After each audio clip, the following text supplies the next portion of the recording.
What's up, guys? You saw the thumbnail. This is just gonna be like a nice smooth grass bashing day with all the outcasts at my go-to bashing spot. So enjoy the compilation, and then at the end I'll tell you which one I like the best and which one, if I had to pick one, why I would get it. All right, so I haven't jumped this car off this yet. Being small, I'm a little concerned. Well, let's see what happens.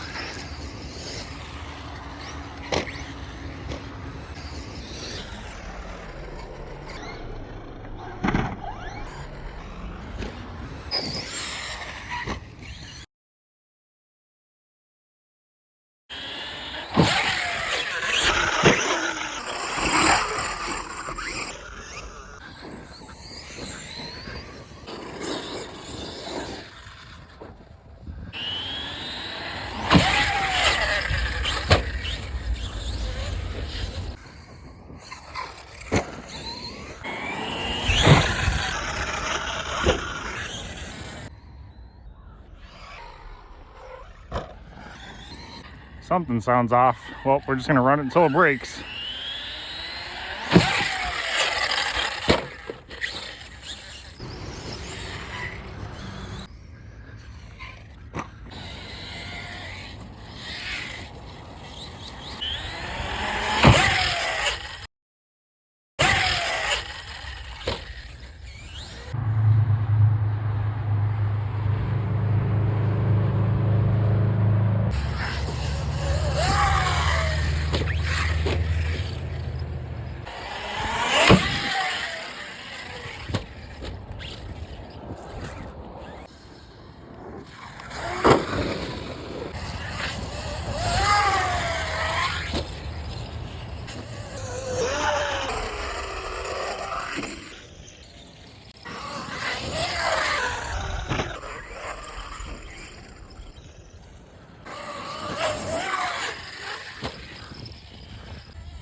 Get a decent speed, smooth send, no tricks.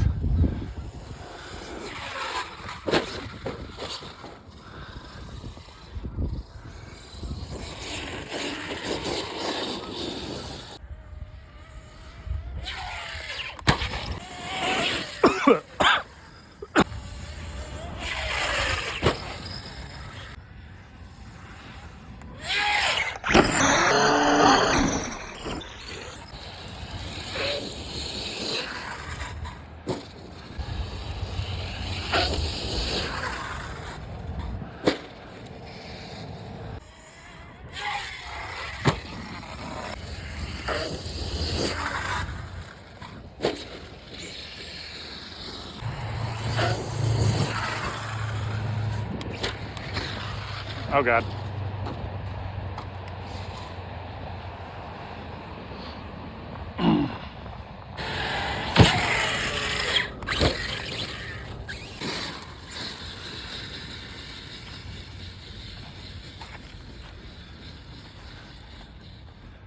That was a pretty long wheelie.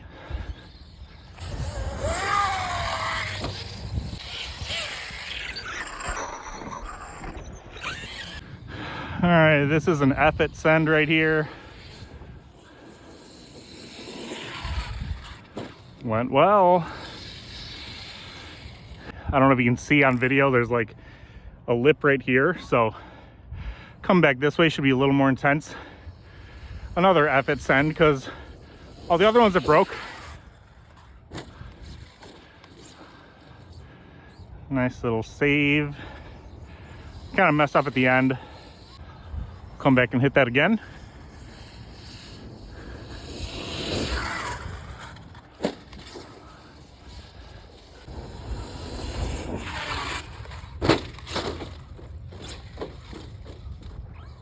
Honestly, like the times, how many times this thing I for sure think it's breaking, like oh crap, something just broke, and it actually isn't broken, is pretty impressive to me. But again, I think that's just like the reputation that these things have, which yes, they, to some point, they are fragile for sure. I'm not going to deny that. And especially since they had a huge sale where these things, you can get them for like $450 or $500 when they used to retail for $969. So many people that are going to want to get in a big scale are going to get these and send them to the moon, not knowing how to drive them. And guess what's going to happen? They're going to break them. And then they're going to get a worse reputation. So now, if you were one of the people that actually bought one of these, and if that's why you're here, some free upgrades before you even run the car. Go through the diffs. The screws, whoever put them in at the factory, they basically didn't tighten them down all the way, so the screws will back out in the differentials, and the fluid can leak out of the diffs, or they're just straight up underfilled. I think we're getting close to LVC, so we're going to bring it in. But Outcast 8S tip, go through your diffs. Stock is 100K in the front, 100K in the rear. That's what I have on here. I know the diff housings can crack. When you run a thicker fluid, you're going to run into more issues because it's going to create more friction and it's going to break down the plastic quicker. And the Vitavon diff cups or diff housings or whatever they're called, they're pretty pricey. Like, I'll see if I can find a price and drop one right here. So I just do 100K front, center. It's just a basher. You don't need it like set up for racing or anything. The center diff, I actually have earplugs in it, which are not, in my opinion, not too much thicker than 20 million. 20 million is stock, but I got this thing, honestly, just so that I can enjoy doing this. Just enjoy some wheelies, so, and then randomly crash into divots that I can't see. But if you're new to this channel, or if you're new to differentials, when you cram the center differential with earplugs, there's no power bleed to the path of least resistance. You're basically getting a 50-50 split of power. So let's say, just for example, we had like a much looser fluid in the center diff. The front tires would be ballooning a lot more. The rear tires wouldn't get as much power. You wouldn't get as much grip. You'd be blowing tires a lot too. Some people say don't run earplugs because it can break stuff. I've put probably 10 or 11 packs through this thing with earplugs, and it's been fine. So I do plan on doing your scheduled normal maintenance to this thing, aka going through the diffs every 20 packs. I'm going to do that probably in like a week or two, actually. And that is just good practice. You might not think you need to do it. Also, I feel like it's almost like an oil change where, I mean, it is oil, but hear me out.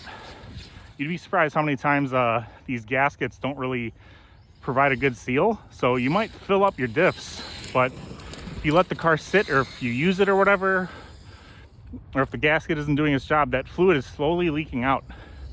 And then, yeah, you're gonna blow a diff. So,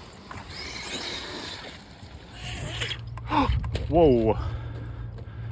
You guys hear that?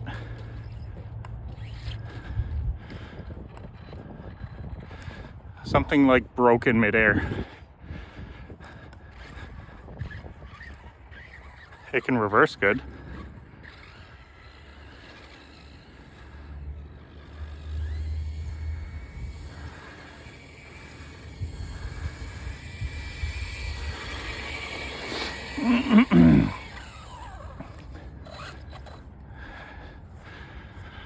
Oh, something's messed up. Oh, bearing came out right there. Yeah, I like exploded the hub. See it?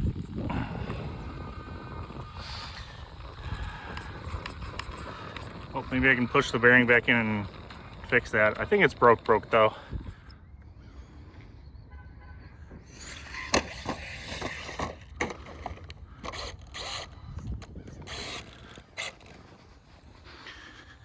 Cool.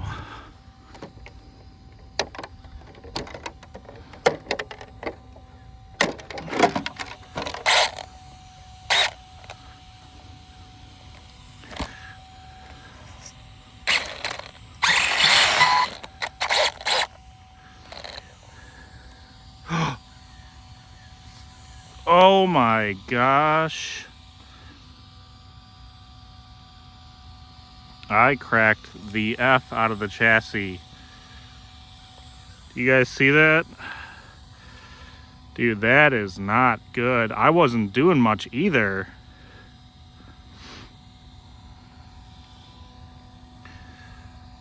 I mean, the chassis was already cracked right here, but dude, the rear end just separated. My overall thoughts of the Outcast lineup for S6S, 8S. Going into this video, honestly, I kind of had an idea of what I was going to say I would pick. Initially, it was going to be the 4S, and then the 6S, and then the 8S, because pricing and everything. But I'm going to give you guys two answers. Without money involved, I'm going to say the Outcast 8S is my favorite. It has the most fun factor. When you take care of them out of the box and upgrade them appropriately, they're actually pretty durable. The only thing that I've had break on this thing was the hinge pin pulled out. Arms are pretty cheap. I have not broken an arm yet. I expect it to happen. But yeah, just driving a big, huge fifth scale thing, ripping wheelies. You don't have to do much to enjoy and have a ton of fun with this truck. The 6S Arrma Outcast, you know, I used to really like those cars. They're a well-rounded machine, being an 8th scale vehicle, being 6S. You know, it's cool that it has the limited slip differentials, which can be super problematic. But as you see, a bearing pulled out of the hub mid-air, which was really weird. Maybe that was that squeaking noise that I was hearing earlier, although I heard that from the back. Anytime I work on my rigs, I lubricate all the bearings anytime I go through them. I have like a little bottle of lube from Amazon. I use silicone spray from Cow RC, so not really sure what happened there. It could have been something else, could have been like rust or something like that. But after owning the Team Corley Jambo, I know I talk about this car a lot, but there's good reason for it. I would sell the Outcast and just keep the Jambo if I had to pick between those two. Now the 4S Outcast, I knew about the chassis cracking. From all the YouTube videos that I saw, it really only happened with the guys that would send these cars to the moon. You guys saw that break today. That really wasn't a huge send. So granted, it's 55 degrees out. I know the plastics become more brittle when it's like below 60 degrees. I don't think that should have broken. It did, unfortunately. Now, the thing about replacing the chassis on that car, it's going to be a long job. The Outcast 4S, pretty simple to work on, but when you have to replace the chassis, which I haven't had to do yet, it's not going to be fun, man. I mean, I'm going to need my entire workbench. The chassis on Jenny's RC, I think, is like $18, so that's not bad. I will be buying the chassis brace from M2C. Apparently, it prevents this from happening. Hopefully that's the truth, because that's like a $60 part itself. But initially, you know, I thought I was going to pick the Outcast 4S. My girlfriend and I went to Indiana for her half Ironman. She did really good, by the way. She finished in under 7 hours, 6 hours and 54 minutes, first half Ironman. Pretty crazy. And I was like, I'm going to bring one RC car to Indiana, Muncie, Indiana. And I chose the Outcast 4S because it's small, it's compact, you can have a ton of fun with it. They are very durable, but that chassis cracking so easily, I mean, in the future I might say something different. The M2C chassis brace in place, we'll see. Hopefully a diff didn't strip out or something like that, because when the bulkhead kind of separated like that, the rear pinion and the crown gear on the differential might have chipped some teeth. So If you guys like this video, let me know. If you have any tips, if there's anything you'd like to see, if you hate my editing, if you like my editing, like, let me know. I'd really appreciate it. I don't care if you subscribe or not, but really the point I'm at with YouTube, just give me some feedback. That's what I would appreciate. The way I see it, if you like my content, you're gonna subscribe. So I'm not gonna sit here and say, hey, subscribe, hit the bell, do all that other crap. Say that in other videos, but I think I'm gonna stop doing that. I want my growth on YouTube to be as organic as possible. If you guys like my content, if you like me, cool. I think you're gonna subscribe. I shouldn't have to tell you that, but I am gonna ask. Comment if you like or dislike something. That's what I care about right now. I wanna learn how to make money off this and be better at it and provide more entertaining and informative content for everybody. So until next time, guys, Midwestern RC out.